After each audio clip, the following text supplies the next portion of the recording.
সদ্য অনুষ্ঠিত new York সিটির ডেমোক্র্যাট দলীয় প্রাইমারি নির্বাচনে মেয়র পদে জোহরান মামদানি ও সিটি কাউন্সিল সদস্য পদে শাহানা হানিফ জয়ী হওয়ার মূলধারার রাজনীতির প্রতি বাংলাদেশি বংশোদ্ভূত তরুণ তরুণীরা ব্যাপক আগ্রহী হয়ে উঠেছেন।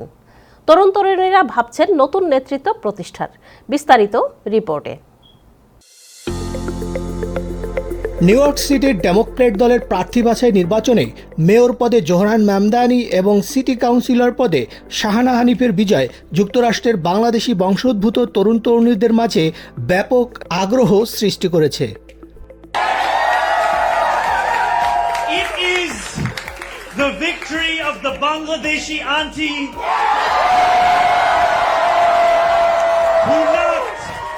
who knocked on door after door until her feet throbbed and her knuckles ached. Thank you so much, Bangladeshi community. You are a beating heart of the city. It's been incredible to be able to campaign alongside so many amazing Bangladeshi leaders, like the man who's holding the camera today. Thank you. Congratulations.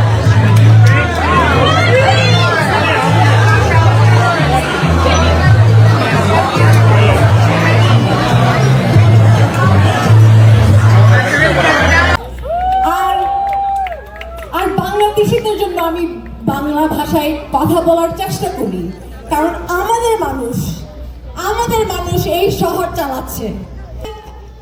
এই গত 4 বছর ধরে আমি শ্রমজীবী কর্মীদের অধিকার নিয়ে এবং স্কুল ফান্ডিং নিয়ে আর আপনাদের সেফটি নিয়ে অনেক কাজ করছি। মঙ্গলবার রাতে প্রাইমারিতে বিজয়ী ভাষণে 33 বছর বয়সী মামদানি বলেছিলেন, এটা শুধু আমার বিজয় নয়, এটা আমাদের সবার বিজয়। এটা সেই বাংলাদেশি আন্টিদের বিজয় যারা নিউ ইয়র্কে ভোট দেওয়ার জন্য একের পর এক দরজায় কড়া নেড়েছেন। বাসা খুঁজতে খুঁজতে তার পা ব্যথা হয়ে গেছে, দরজায় কড়া নাড়তে আঙুলে ক্ষত সৃষ্টি হয়েছে। এটা সেই 18 বছরের তরুণের বিজয় যে জীবনের প্রথম ভোটটা দিয়েছে। In November, আমরা দেখতেছি corporation versus working people. So অনেকগুলো মানুষ স্টপ করবে মামদানি উইনিং, বাট ইফ আমরা Bangladeshi American are working class family আমরা মামদানি পুট করি, we think Mamdani will win against common Americans. Cuomo নির্বাচিত হবে না because he lost already huge margin. Only option Zohran Mamdani. Slightly luckily maybe Republican can win, but huge chance for Zohran Mamdani, and he will be the mayor of the city of New York. Mamdani বিজয়টা ছিল এটা একটা অভূতপূর্ব বিষয়, যেটা আমাদের তরুণ প্রজন্মকে সব দিক থেকে আপনার উদ্বুদ্ধ করবে। এই কারণে যে কোনো কিছু টার্গেট করলে যেটা সম্ভব, একটা মানুষের উইল পাওয়ার থাকলে সে যেটা করতে পারে সেটা 100% প্রমাণিত হলো। নিউ ইয়র্কের যে অ্যাফোর্ডেবল যে সিস্টেমটা এবং রেন্ট ফ্রিজ থেকে শুরু করে যত ধরনের আমাদের প্রবলেমগুলো যেগুলো আমরা ফেস করছি, জোহরান মামদানি একজন মানুষ যে কিনা আমাদের এই প্রবলেমগুলোকে সলভ করে সামনের দিন আমাদের এগিয়ে নিয়ে যেতে পারবে।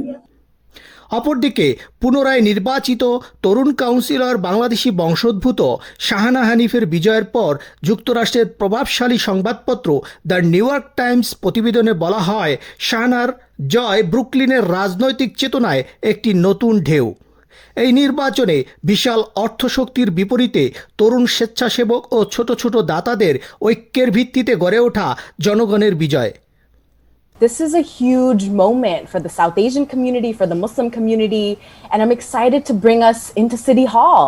কিছু বিলে তিনি নিউ ইয়র্কারদের কথা বলেছে, তো সেই কারণে আমরা আগামীতে যে নির্বাচন হবে, যে জেনারেল নির্বাচন নভেম্বর মাসে, আমরা এই 2.5 লক্ষ মুসলিম ভোট আছে, এই 2.5 লক্ষ মুসলিম ভোটের মধ্যে 2 লক্ষ মুসলিম ভোট যেন নেমে আসে ভোট দেওয়ার জন্য।